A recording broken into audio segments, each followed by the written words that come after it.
There's a spider in my room. Alright, listen up. This is one of the first videos I ever filmed, so I scrapped the intro I made because it sucked. Here's what you need to know. I'm going to give you all of my advice, tips, and tricks on how to have a successful portfolio for your art program, specifically illustration, because that's what I got into. Make sure you stick around for my life drawing tips because I am telling you literally every single piece of advice I learned in an entire year of art fundamentals life drawing classes. So, let's get into it. So a little bit of background. I went to an arts high school, Unionville High School, for the visual art program. But in applying to Sheridan right out of high school, I was not successful. In fact, I got if I'm remembering correctly, a 34% on my portfolio grades. Not great.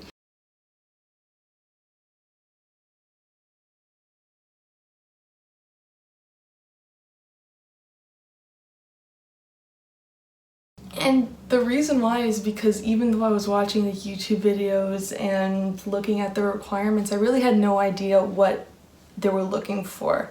Like when I was making my new portfolio, looking back on my old one, it really sunk in how much I had no idea what I was doing. Why did you put that in? Why? It's awful. It was a learning experience, and thank goodness, when I applied my first time, I also applied to Art Fundamentals, which is the one-year portfolio building program at Sheridan. If it is your first time or you haven't taken Art Fundamentals before at Sheridan, I would highly recommend applying to both. If I did not go to Sheridan for Art Fundamentals, I am almost certain I would not have I'm almost sure that I would not have a successful portfolio and I wouldn't be going to illustration next year. So don't be afraid to take a year. There's also the financial aspect. Not everyone can afford that, and I'm very lucky that I was able to with help from my family, but if it is a possibility for you, I would recommend it. The thing that's really helpful about going to a program like that is that the projects you're actually completing are built to help you prepare for your portfolio, whatever you're applying to, whether it's illustration, animation, whatever. And the teachers there are honestly amazing. They're very skilled, very helpful, and everyone in Art Fundamentals is there to help you make a good portfolio. Even if you're not on a one-on-one meeting with the teacher, students were showing them their sketchbooks, students were showing them their portfolios. Can you take a look at this? I'm working on this. Can I get your opinion on this? All the time, in every single class I went to. And teachers were always very helpful and willing to give their feedback on that. So, hello, sir. Quickly on the topic of portfolio reviews. I never went to the high school portfolio review, which is another reason why maybe I had no idea what they were looking for. So I can't give my opinion on that, but I did, however, go to Sheridan's internal portfolio review day. And it was not a very good experience. I want to say that my experience was a fluke. If you don't know, you actually bring whatever you have of your portfolio so far to, in this case, illustration teachers, and whoever you end up sitting in front of, they give you your feedback. And I got a lot of the same feedback from a lot of different students who went for the illustration portfolio review, which was that they were very vague. I sat down and I said, please be brutally honest. I really want to get in this year. Tell me what I need to improve on, please. And it was like, this is good. This is good. This is not for me to say you should not go to these reviews, because there were people who had a very good experience, but if I can prepare you for one thing, it would be not to get your hopes up. Because I went in expecting to get a lot of really good feedback and I did not, and I was very disappointed. Whew. So after my portfolio review with the illustration teacher didn't go so well at all, I actually got a formal portfolio review from the one of the program heads for Art Fundamentals, Mr. Peter Palermo.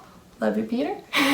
Peter was also my teacher for drawing system, so I knew him that way, and he had said to the class, you know, these are my office times, come to the office, this, that. Teachers will tell you, if they do formal portfolio reviews, you can ask them and they'll tell you when would be a good time for you to drop in.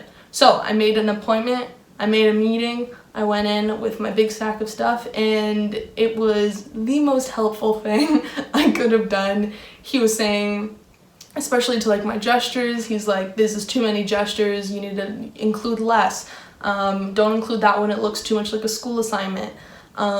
You should go do this, you're missing this. It was so helpful. Another reason why, if you are at Sheridan for Art Fundamentals or VCA, please take advantage of your teachers, because in some cases I feel like they have more of your interests at heart than maybe some teachers of the program you're trying to get into, because they see a lot of students and they know they're not going to get most of them.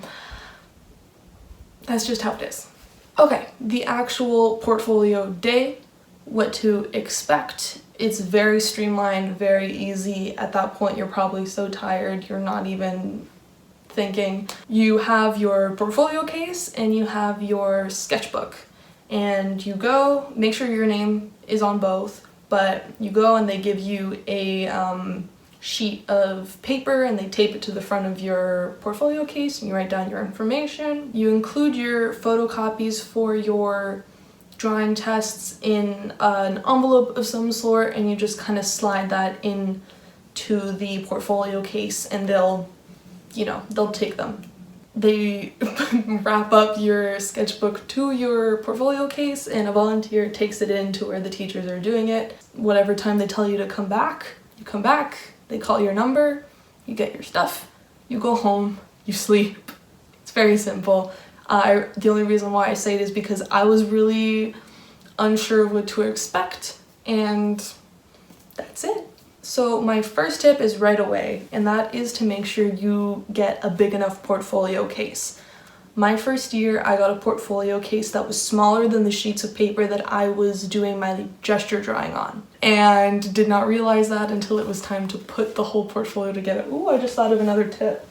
These pieces I was not going to be scanning. I wanted to include them as is, but they were too small, so I ended up having to crop a whole bunch of my gestures and my original work, which at the time I had no knowledge of composition, but knowing what I know now, not good. I'm going to talk more about what they look for in terms of gestures later, but one thing you really need to make sure of is your composition, using the whole page. They are so passionate about that. So if you have all your gestures on, a typical gesture sheet, however big it is, make sure that that can fit in your portfolio case. There is the financial issue again, the bigger the portfolio case, the more it would cost, but in that case, be prepared. Either scan your larger pieces and your larger gestures, or maybe do some gesture drawing on some smaller paper. Whatever you gotta do, you figure it out. Just please do not make my mistake from first year, not this year, of having to crop all your pieces like 2 nights before the portfolio is due. Don't do it, please. Make a table of contents. My first year I did not do this. If you are in my position, you may also be asking, why? Why do I need a table of contents? This is not a book. It's pretty straightforward. There's only 20 pieces in here. Why? This is why. There are a few things I'm going to recommend that aren't necessarily art related. And is the presentation of your portfolio necessarily going to make or break whether you get in? No. But you want to make sure when they're looking at your portfolio and they are marking your portfolio, they are in the most positive mental headspace they could be in. And that means making sure that, things are laid out nicely. They're like, great, I know exactly what I'm looking at here. Also, in terms of putting in a table of contents, there are a couple different ways to do it. I didn't put page numbers at the bottom of my portfolio pages or anything. I just kind of listed out in order what to expect. And I also split up my portfolio. I organized it into 4 sections, which I highly recommend you do too, because not only will this help organize your portfolio, but also when you're making your portfolio, you will know what pieces to make. It's to make sure you don't have too much in any one category. 1, your drawing tests. Next, observational. And third is your life drawing, which technically is also observational, but I just think splitting the two makes most sense. And then fourth is your conceptual. This is when you can be like, okay, I showed you all my technical stuff. I showed you that I really know how to draw, and now I am showing you that I can be a little creative if you give me the chance, but I know you're not really marking this, but I'm gonna show you anyway, because you know. What I'm trying to get at here is that when you're looking at all your personal pieces and you're trying to decide what to put in, you want variety. You don't want it to be only portraits or only still lifes or only anything. And same for medium. I'm going to talk more about medium in a bit, but not just one medium, not just black and white, not just color. You should make your personal portfolio pieces a little bit intentionally. You should look at what do I not have. In my case, I don't have any landscapes. I have the room drawing, but I don't have any landscapes. And I tried to make a landscape and it didn't look good, so I said, you know what, better not to include it than include something bad, which would be my recommendation to you. But try and fill up all those gaps. Another thing I don't have, hand and foot studies. They love that. I could not make a good one, so I didn't include it. You want to only show your strengths. So split it up into those 4, show that in the table of contents, list out what to expect, and we move forward. I'm going to get into the specifics of all these pieces later on, but I thought I wanted to do an overview of everything I included. So first, my drawing tests. I did them all in pencil with varying degrees of rendering. You can use ink if you're comfortable with it. I wasn't, so I wanted to just show my strengths. And right out the gate, I am starting with an oil pastel self-portrait, followed by all of my process work for the construction of the head, my thumbnails, etc. Then my acrylic still life with the process and a watercolor portrait of somebody else. I did a pencil crayon still life study of a boot, again with the process work. And then we get into gestures. I included my 2 favorites, which are quicker, one more quick gesture, and then a longer study, followed by one more rendered clothed figure and some process work of quicker gestures I did of that figure. And then into conceptual, I have my digital piece of the alphabet is Greek food with that process work, high quality photos of my big acrylic paintings, which were too big to fit, and process work and a thank you. Next, use bond paper. My first year, when I applied, I made all my drawing tests on printer paper because that's the size of paper that they wanted, 8.5 by 11. Not only is printer paper not very good for drawing on, but also this meant that I had to do my sketch and then ink on top of it or just clean it up in some way, which is messy, and also meant that I wasn't using proper perspective. Bond paper I used for the process work or the underdrawing, construction drawing, perspective drawing of pretty much every single piece I did, because it's just very versatile. It's great to draw on, and it's a little more heavyweight than tracing paper, but you can still draw layers on it. That was all we used in our drawing systems class. I remember when we were doing our still lifes for our portfolios for our drawing tests, I probably had like 5 layers because I had the initial lines and the kind of block in, and then I put a new layer of bond paper on top of it, and then I'd kind of block in the rough geometric shapes in perspective, and then I'd put another one on, and then I'd say, oh, I have to figure out this part of my inhaler, I put another one on and figured that out, so on and so on until you have your completed construction, and then final one for line quality. Okay, I really hope I'm getting this right, but one of the things we learned and kind of got hammered into us and if it got hammered into us, I should remember the technical definition, but I've kind of internalized it at this point. Line quality. I believe it is line sensitivity and line weight. If you make a fast line like that, your line weight might vary, but your line sensitivity is very, very low because it's a very smooth, broad stroke. If you're going very slowly, and like if you're doing a contour drawing or a blind contour drawing, which is what we did to practice this, and you're going around like every single bump of hair and into the seam and everything, that's line sensitivity. And then the line weight we use to show light sources, depth, weight, that sort of thing. So where light hits, lines would be thinner, and where shadow is, like opposite of the light, lines would be thicker. And this is how, even just by doing a line drawing, you can show a light source by every line not being the same width.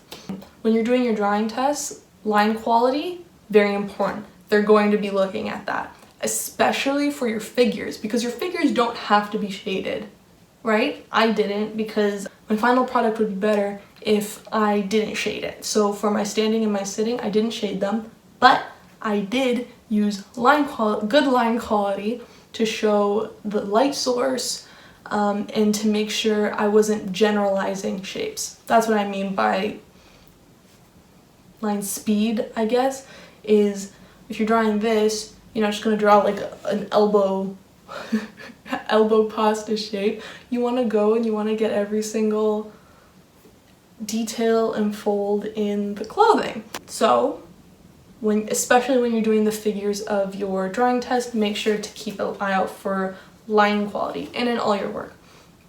And in your gestures. Talk more about that after. For your room drawing, and your window drawing, or whatever perspective needing drawing in the future, make sure you are actually using perspective. This sounds very simple, but like I said, my first year, I was not using bond paper, so any perspective lines I used, it was very vague and very not correct. It's 2-point perspective, very simple, right? Simple to learn, simple to apply, but you need to make sure that you are doing it properly. Like, define your horizon line, make sure everything is vanishing to that point. And that's why bond paper is so great, because you can have all your perspective lines on a layer under it, and then put another sheet on top, define your 8.5 by 11 border, and be able to see all your perspective lines under it. Amazing. And this is the thing, you do it's a rough sketch, but it's making sure everything is defined, and then you put another sheet on top of that, and because you need to define light source and show contrast and shading and everything, you don't go and do a line drawing, you shade on top of that, right? Because my first year I had a line drawing, and then I had to shade it, and it ended up looking very cartoony, very not realistic.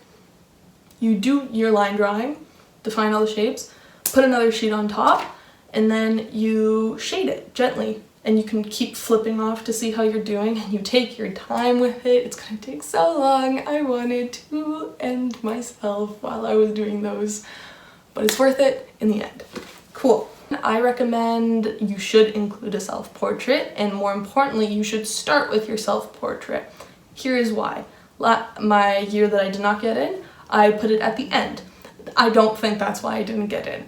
But if you think about it, when you see all your drawing tests, great, they mark that off. That's a very important thing that you want to get through right away. And then you introduce yourself properly, and you put a face to the work that they're looking at.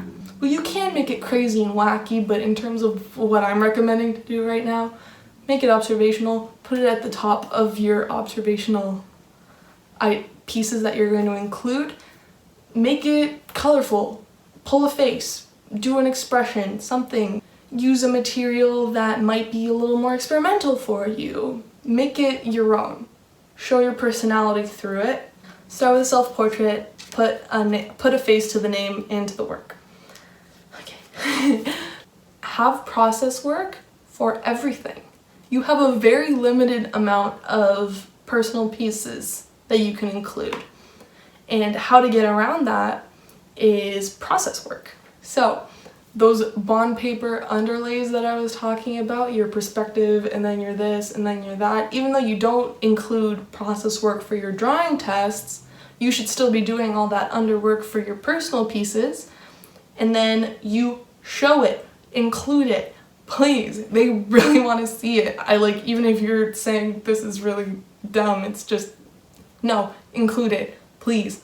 So kinds of process work I was including was under drawings for my self-portrait. I included a planar study of my face, and the original sketch I did for the proportions, which I actually did in class.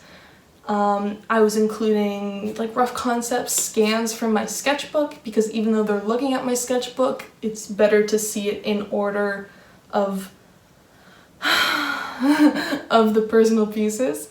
I also included medium studies. So for example, my boot, I knew I wanted to do it in pencil crayon. I did it in pencil crayon, and I'm like, I have no process work, and I needed process work. So what did I do? I broke out the watercolors, I painted a whole bunch of boots, and I said, look, I'm exploring the colors that I'm gonna use, the medium that I'm gonna use. It's great. You know what else I did? I didn't do a first sketch before I did that piece. I did it after though, and I included it in it because they want to see process work. I can't drill this in enough. If you don't have process work for a piece, make process work for that piece and make it not obvious that you did it after. That's the truth. I learned this from one of my TAs for a semester, what she did for her portfolio. Especially when it came to life drawings, she had a lot. She was very good at life drawings. She knew that was her strength, but she didn't want to use 10 of her 20 pieces just for life drawing gestures, because that's no good. So what do? You use pieces that could stand alone and you turn them into process work. For example, my still life, it was part of a set of different studies that we were doing in class. I also really liked 2 of the other studies I did. I was painting the same kind of things in those ones that I did in my final that I wanted to have as my main piece because I thought it turned out great. So what did? I have the main piece, and then I have the 2 other pieces as process work to say I did these pieces to prepare and leading up for when I did my final. I was experimenting with colors, I was experimenting with techniques, and this is my final. And then you get 3 pieces for the price of 1. Especially when it comes to life drawing. Something she did was she took, I think, 5 of her gestures, and then she included them as process work, but then took those 5 and put them into a illustration. I think it was a motion, but it was showing every motion. Developing your life drawings means that you can have a polished piece based on observation, which they like, but then you can also include gestures as process work and have them look at that anyways. Hacks, cheats, gotta be smart. The importance of observational works.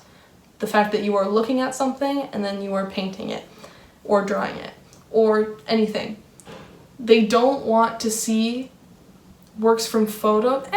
You can include works from photos. Make sure you include the photos that you are drawing from, but at least 80-90% of your portfolio should be from some sort of observation. That's why you have your observational chunk, your gesture drawing chunk, all of that, or at least most of that, should be purely observational, and then you have your conceptual at the end for some fun. When people say to experiment with mediums, you should experiment with mediums, but only include the successful ones in your portfolio. This sounds obvious, but when I was doing my portfolio, I wanted to make this acrylic painting of this landscape. It turned out awful. It was really bad. I was not good enough at painting landscapes for it to work. So I did the experiment. Experiment was bad. Did not include. They want to see that you're trying different mediums, different techniques, and different subject matter. They want variety. So when they say experiment, that doesn't mean necessarily, oh, I'm going to include this thing that isn't very good, but it shows that I tried. It just means have variety. What life drawings to include and how to know which life drawings to include. So how to make good life drawings. What are they looking for when they want to look at your life drawings? I went to an arts high school, so I've been doing life drawing since I was in grade 11. If you don't have access to that through your school, then go to community art colleges or see if they have any community art classes in your area. I even went to some of those in the summer just to try and get some more work. You're gonna need either Conte, I like Conte, or graphite sticks, or charcoal sticks, something like that. Newsprint pad, not too good quality paper, and you're just gonna have to practice. And it's so much, you really need to practice from a real life model and not from photo reference. It's not the end of the world if you do use photo reference, if you really have no access, but try your best. They want to see the gestural aspect of it, where you're getting a quick gesture down first. You have your gesture through line, your line of action, maybe quick lines to define like the angle of the shoulders, angle of the pelvis, where the arms are, just quick gestures to get that down. Then you start building up the forms. So you define like angle of the spine, kind of like where the center point of the ribs is, like the sternum, that helps the shoulders, that helps the neck, like construct out the figure. Even for short poses, you need to learn how to do this quickly.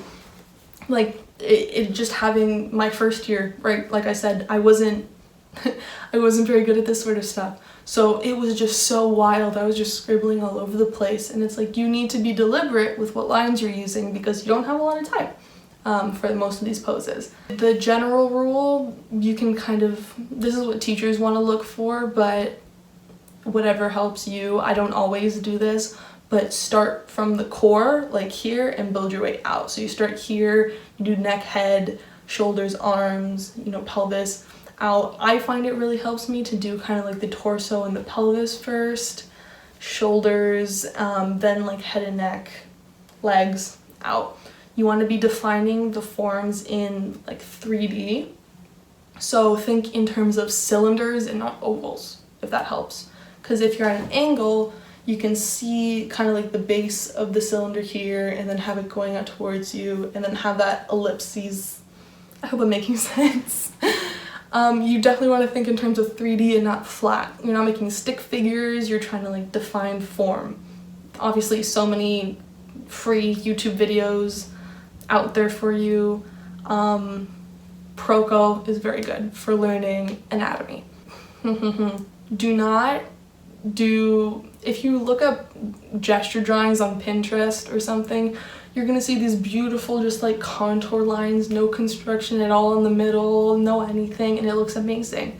That's because they've done so much construction and they have so much knowledge of the human form, they don't need to do it anymore. And you do, and they want to see that you know how to do that, so do not go straight to the contour. Sometimes contour is helpful, but you do a little bit of contour with line quality to show your light source at the end to define it.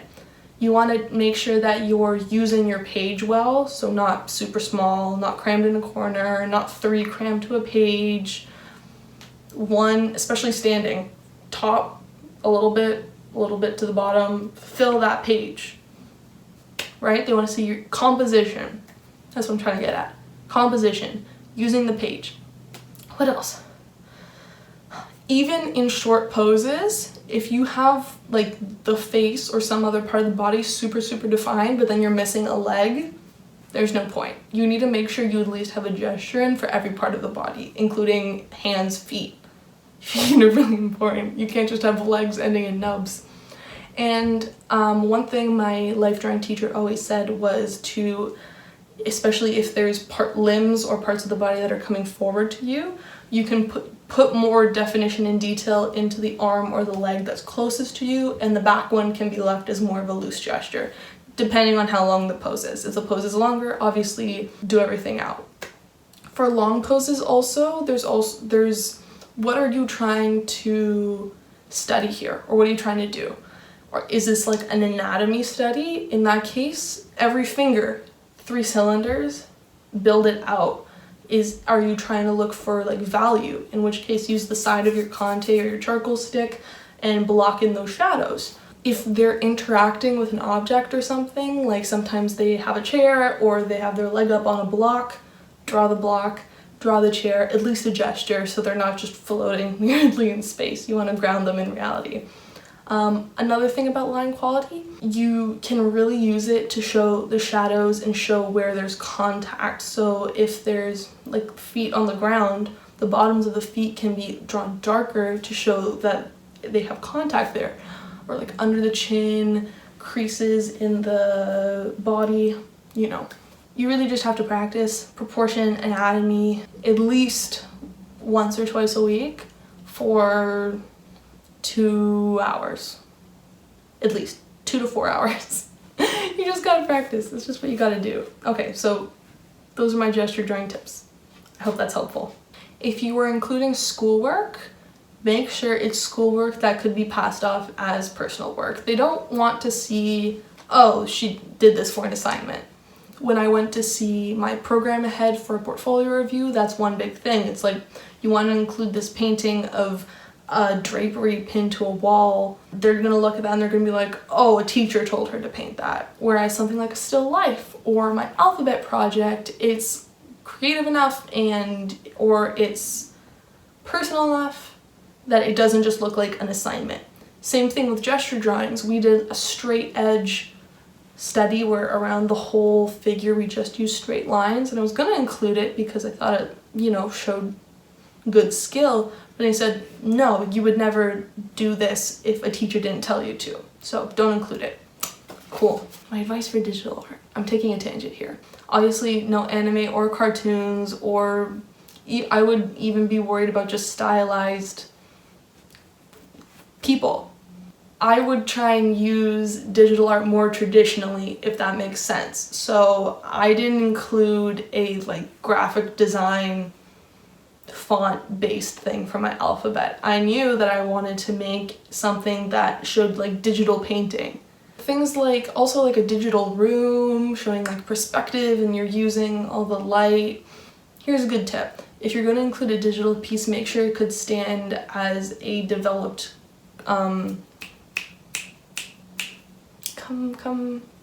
competent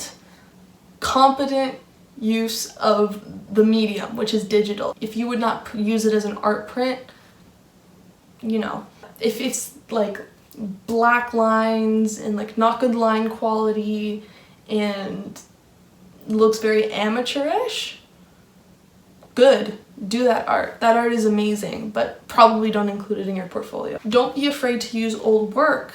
I was in a little bit of a bind because I had pieces I used for my portfolio last year that I think still work great and I think is still some of the best things I've ever done.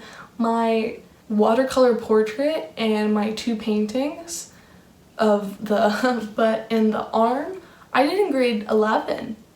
And they're still some of the best paintings I've ever made. And I was not sure if I should try and paint something similar or not since they're old. You don't have to include what year you made the projects when you're making your little tabs that says the name, the medium you used, what size it is. You don't need to say what year it is, because even if you used it for your portfolio last year, chances are they're not gonna remember. Obviously, if you can get a teacher or somebody to look at it to be does this still hold up? Is this a good thing to include? When I went to talk to Peter, he said, these are still great, use them. So don't be afraid. End your portfolio with something. Either some people do a little more of a fun illustration or a digital illustration of self-portrait of themselves, be thank you. I just wrote out thank you in some fun shiny paper.